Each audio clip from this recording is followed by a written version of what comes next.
ৰেঙনি চেনেলত সম্প্ৰচাৰিত হৈ থকা পাখি ধাৰাবাহিকত অভিনয় কৰা কান্তা আচলতে কোন হয়, ক'ত ঘৰ, তেখেতৰ শিক্ষাগত অৰ্হতা কিমান, কাৰ সৈতে আছে প্ৰেমৰ সম্পৰ্কত আপোনালোকক সবিশেষ জনাম আজি এই ভিডিঅ'টোৰ জৰিয়তে।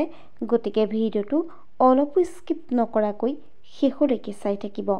নমস্কাৰ বন্ধু বান্ধৱীসকল, আপোনালোক সকলোকে স্বাগতম জনাইছোঁ মই প্ৰতীক্ষাই SP নিউজ আছামিজৰ অন্য এটি নতুন ভিডিঅ'লৈ আপোনালোকৰ বাবে লৈ আহিছোঁ পুনৰ এটি নতুন ভিডিঅ'টো সকলোৱে আদৰি ল'ব বুলি আশা কৰিলোঁ।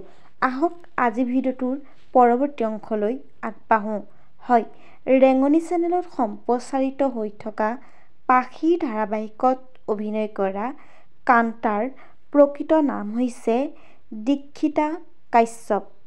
দীক্ষিতা কাশ্যপৰ ঘৰ হৈছে নগাঁৱত। জনপ্ৰিয় অভিনেত্ৰীগৰাকী জন্ম হৈছিল 4 আগষ্ট তাৰিখে। এতিয়া জানো আহক তেওঁৰ পৰিয়ালত কোন কোন আছে। হয়, তেখেতৰ পৰিয়ালত আছে মাক, তেওঁ এজন ভায়েক আৰু এগৰাকী ভনীয়েক। তেখেতৰ মাকৰ নাম হ'ল নিৰুপমা বৰা, ভায়েকৰ নাম দীপাংকৰ বৰা আৰু ভনীয়েকৰ নাম হ'ল অংকুৰিমা বৰা। জনপ্ৰিয় অভিনেত্ৰীগৰাকীৰ শিক্ষাগত অৰ্হতাৰ বিষয়ে যদি আমি চাবলৈ যাওঁ, তেখেতৰ শিক্ষাগত অৰ্হতা হৈছে তেখেতে স্কুলীয়া শিক্ষা লাভ কৰিছে শংকৰদেৱ বিদ্যা নিকেতনৰ পৰা, তাৰ পাছতেই তেওঁ কলেজীয়া শিক্ষা লাভ কৰে।